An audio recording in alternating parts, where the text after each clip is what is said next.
आयुष मंत्र में आपका स्वागत है। आज का टॉपिक है ईसीजी, इलेक्ट्रोकार्डियोग्राफी। ईसीजी के बारे में आप सभी लोग जानते होंगे। आप लोगों के घर में, तमाम परिवार में लोग बीमार होकर डॉक्टर साहब के जाते हैं। हार्ट की अगर कोई प्रॉब्लम होती है तो डॉक्टर साहब कहते हैं कि ईसीजी का टेस्ट होगा। अब आप जाके 200 रुपया दे के पतले से कागज में तमाम लकीरें जो आपको समझ में नहीं आती कि ये है क्या, उसके पढ़वाने के लिए डॉक्टर साहब कह जाते हैं। डॉक्टर साहब उसको पढ़ के हाँ ठीक है या कुछ गड़बड़ है बता देते हैं। अब आज हम उसके बारे में जानते हैं कि ईसीजी, वैसे हमारे मेडिकल के छात्र तो ईसीजी के बारे में जानते हैं, लेकिन फिर भी मैक्सिमम रिपोर्ट्स क्या है, कैसे है, वो नहीं जानते। न जानने का एक सबसे बड़ी वजह है कि आप अपने छात्र समय में, पढ़ने के समय में हार्ट को नहीं समझे। जो चित्र वाला हार्ट है उसको नहीं समझे, तो उसको नहीं समझेंगे तो ये समझ में नहीं आएगा। मेरा अगला टॉपिक, पिछला टॉपिक था, मैंने हार्ट आपको पढ़ाया, हार्ट के अंदर की सारी चीजें पढ़ाई, उनकी मसल्स पढ़ाए, उनका क्या कार्य है ये पढ़ाया, कैसे कैसे पंप होता है ये भी पढ़ाया, और हार्ट में ब्लड कैसे कैसे जाता है ये भी बता दिया। अब आ जाते हैं उसी चीज के एक छोटे से चीज में, जिसे हम ईसीजी या इलेक्ट्रोकार्डियोग्राफी कहते हैं, ठीक ना। 12 लीड ऑन बॉडी पर, हमारे शरीर पे विभिन्न जगहों पर, ठीक है, कॉलर बोन के नीचे, यहाँ यहाँ यहाँ यहाँ, पैर में, हाथ में 12 लीडें लगाई जाती है, 10 लीडें करीब लगाई जाती है, और जिसको 12 लीड ईसीजी कहते हैं, ठीक है ना। 2 लीड भी आती है, लेकिन ये एडवांस वर्जन है। 12 लीड ईसीजी, जिससे हम हार्ट के इलेक्ट्रोमैग्नेटिक स्टेटस को जानते हैं। हार्ट के, जैसे कि आपने, मैंने उसमें पढ़ाया था कि हार्ट का धड़कना, स्ट्रेस और कॉम्प्लेक्स जो होता है वो विद्युत से होता है, बिजली से होता है। ऐसे नोड से जो बिजली पैदा होती है, पेसमेकर से जो बिजली पैदा होती है, वो कॉन्ट्रैक्ट से बाहर जाती है, पूरे हार्ट में आती है, और वो उसी से पल्पिंग करना शुरू करता है, ठीक ना। अब आ जाते हैं वहीं पर इलेक्ट्रोकार्डियोग्राफी या इलेक्ट्रोकार्डियोग्राम, ईसीजी या ईकेजी भी कहते हैं इसको। एक बनने की प्रक्रिया है जो बार बार हृदय चक्र के माध्यम से हृदय को विद्युत गतिविधियों की रिकॉर्डिंग, ठीक ना। एक हृदय में जो विद्युत गतिविधि होती है, जैसा मैंने अभी बताया, उसकी एक झलक, एक रिकॉर्ड करके आपको दिखा देती है। ये दिल का एक इलेक्ट्रोग्राम है, जो त्वचा पर लगाए गए इलेक्ट्रोड, जो लगाया जाता है ना, उसको क्या कहते हैं, इलेक्ट्रोड कहते हैं। जो लगाया जाता है हार्ट पे, आप देखे होंगे, उसको इलेक्ट्रोड कहते हैं। मैं नहीं देखूंगा तो मैं दिखा दूंगा आपको, ठीक ना। इलेक्ट्रोड का उपयोग करके दिल के विद्युत गतिविधियों को वोल्टेज बनाम समय का एक ग्राफ, वोल्टेज बनाम समय, कितना आवृत्ति हुई, कितना इंटरवल माने टाइम, ठीक ना, उसमें इंटरवल बड़ा माने रखता है। ये इलेक्ट्रोड छोटे विद्युत परिवर्तनों का पता लगाते हैं, जो कि हृदय की मांसपेशियों के विध्रुवीकरण का परिणाम है। हृदय की मांसपेशी क्या करती है, ठीक है, कंट्रैक्ट करती है, रिलैक्स होती है, कंट्रैक्ट करती है, रिलैक्स होती है, यही तो उसका काम है। तो ये, जिसके बाद प्रत्येक हृदय चक्र, हृदय के धड़कन के दौरान पुनः ध्रुवीकरण होता है। भाई एक बार आया, निकला, फिर हुआ, फिर हुआ, फिर हुआ, फिर हुआ। तो ये तो प्रक्रिया सतत, जब से आप पैदा लिए हैं तब से आज तक चलती है। यही तो देखिए चीज है, दुनिया में सब चीज हार जाती है, थक जाते हैं, आराम करते हैं। आप भी दिन भर काम करते हैं, मैं भी पढ़ाऊंगा सुबह से शाम तक, रात में आराम करके सो जाऊंगा। क्या आपने सोचा है कभी आपका हार्ट कहता है कि आज बड़ा मूड, बहुत थक गए हैं, आज आराम करेंगे? हार्ट नहीं आराम करता, आपके ऑर्गन्स नहीं आराम करते। जब से वो पैदा हुए तब से वो लगातार सतत काम करते जा रहे हैं। तो जिस दिन वो आराम करेंगे, आप आराम कर लेंगे, ठीक ना। तो ऊपर वाले से करिए वो आराम ना करें, वो जग के काम करते हैं, ठीक। सामान्य ईसीजी पैटर्न में परिवर्तन में कई कार्डियक असामान्यताएं होती हैं। तो देखिए, कार्डियक जो हम ईसीजी करते हैं तो तमाम तरीके की हमको परेशानियां, दिक्कत नजर आती है, ठीक है, जिनमें कार्डियक रिदम डिस्टर्बेंस, रिदम को मैंने पहले भी बता दिया था, लब डब हो रिदम, उसका डिस्टरबेंस को भी इसमें पता चल जाता है। जैसे एट्रिकल फाइब्रिकेशन में जो प्रॉब्लम है वो भी पता चल जाता है। वेंट्रिकल टचिकार्डिया में अगर कोई प्रॉब्लम आती है तो वो भी आपको पता चल जाता है। अपर्याप्त कोरोनरी धमनी में रक्त प्रवाह, जो रक्त प्रवाह हो रहा है वो कम हो रहा है कि ज्यादा हो रहा है कि हो ही नहीं रहा है, ये भी पता चल जाता है। ठीक है, जैसे मायोकार्डियक इस्थीमिया और मायोकार्डियल इंफ्रैक्शन ये शामिल है। ये सारी चीजें आपको ईसीजी से पता चल सकती हैं।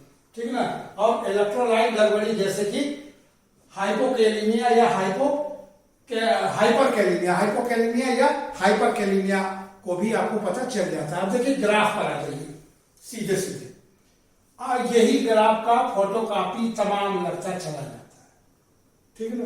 लंबी सी लकीर आपको जो मिलती है उसका एक भाग ये है, इसको जो है PQRST, ये जो है इसका एक सेगमेंट है, ये वेव्स है।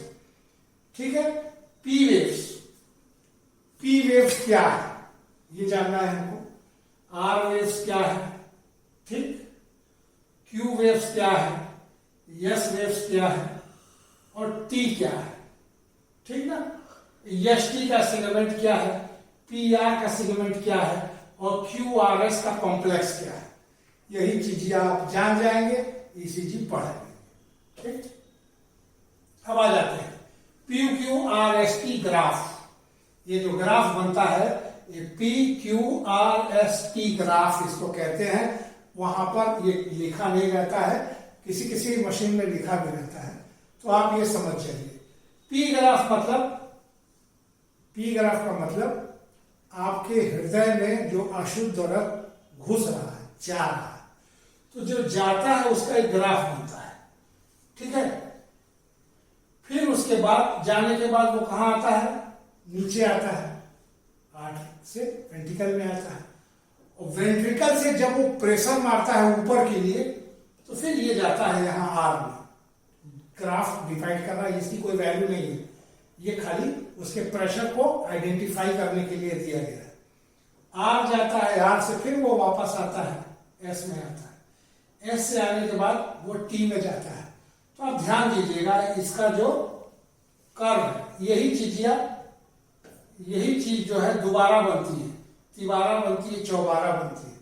तो उसको चेक किया जाता है कि ये ग्राफ जो है जो यहां बना है वही यहां बना है, वही बना है कि कहीं कोई फॉल्ट है। यहां का ग्राफ अगर ज्यादा आ रहा है पी का, इसका मतलब ब्लड फ्लो हार्ट में ज्यादा है। यदि ये कम आ रहा है तो ब्लड फ्लो कम है। ठीक, तो कोई ना कोई प्रॉब्लम है। अगर ये ग्राफ ऊपर चला गया, दूसरा ग्राफ नीचे आ गया, तो भी प्रॉब्लम क्रिएट होती है।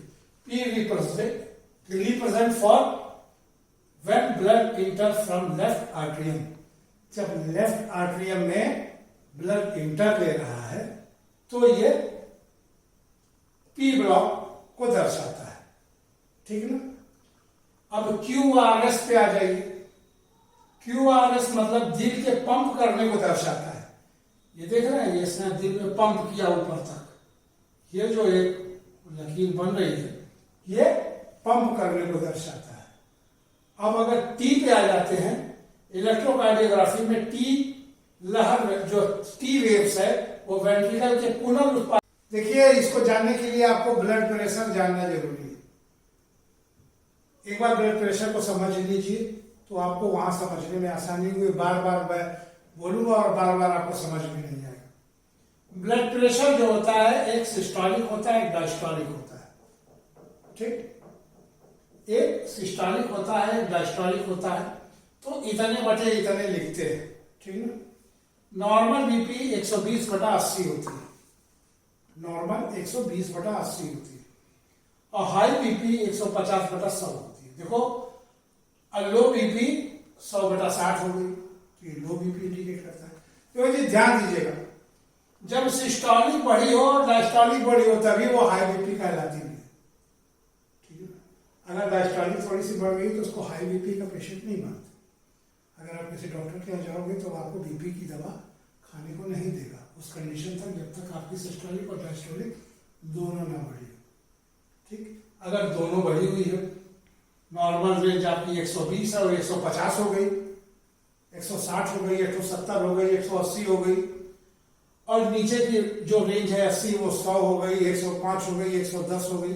जब दोनों रेंज बढ़ी हुई कहलाती है तो वो हाई लिमिट में आता है, और जब दोनों रेंज घटी हुई नजर आती है तो वो लो लिमिट में कहलाता है।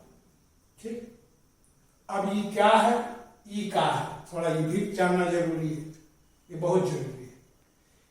ई 120 आई 80 का है। क्वेश्चन बनता है कि साहब ये 120 है, 180 क्यों ऐसी क्या बात? देखो, systolic pressure identified the pressure of blood goes from the heart to the body. तो मैंने आपको पढ़ाया था कि जो हृदय से शेष भाग में जाने वाली जो ब्लड होती है, जो धमनियां होती हैं, धमनियों की क्वालिटीज पढ़ी थी, वो मोटी होती हैं, वो अंदर की तरफ होती हैं, ठीक, और वो ब्लड से डायरेक्ट प्रेशर पे आ रही है। तो डायरेक्ट प्रेशर पे आती है तो 120 का प्रेशर है, बड़ा तगड़ा प्रेशर होता है, ठीक ना। और जब वो नीचे होते हुए कैपिलरी केशिका वगैरह में होते हुए, वेन्स होते हुए वापस आती है तो उसका प्रेशर आसान हो जाता है। देखो, एक चीज और ध्यान देने वाली बात है, यहाँ का प्रेशर अगर बढ़ जाता है तो बहुत घबराने की बात नहीं होती है, क्योंकि आपका वेन मोटी होती है, अंदर होती है, उसको डैमेज होने की संभावना कम होती है। लेकिन अगर ये बढ़ जाता है तो ये ब्लास्ट होने की संभावना होती है, क्योंकि कैपिलरीज जो कई आंख में, ब्रेन में, कई जगह पे इतनी महीन होती है कि नेकेड आइट से आप देख नहीं सकते। तो वहां अगर ब्लड प्रेशर बढ़ा होगा तो ब्लास्ट कर सकता है, ठीक, ब्लीड हो गया या इस तरह की कोई चीज हो जा सकती है। तो ये वाली चीजें आपको पता कि ये जो प्रेशर है वो बहुत ज्यादा होता है, वो डायरेक्ट हार्ट से होता है, इसलिए 120 होता है, और पूरी बॉडी से घूम के जो आता है उसका प्रेशर 80 होता है। तो कभी कभी लोग कहते हैं ना कि नस काट लिए उसके बाद भी बच जाते हैं। तो जो लोग नस काटते हैं, ठीक है, वेन काट रहे हैं, वो जो है आर्टरी काट के देखा मैं, ठीक, आर्टरी काटेंगे तो बचेंगे नहीं, इसलिए आर्टरी नहीं काटेंगे, नहीं काट लें आर्टरी, अभी समझ में आ जाएगा। 5 मिनट में फव्वारा जाएगा 2 तल्ला तक, 5 लीटर ब्लड में 3 लीटर तो ऐसे उड़ जाएगा हवा में, बचने की संभावना नहीं होगी। तो आपको ब्लड प्रेशर आप समझना जरूरी था, मैंने आपको समझा दिया। अब आप ईसीजी समझेंगे, आपको आसानी होगी कि जो किस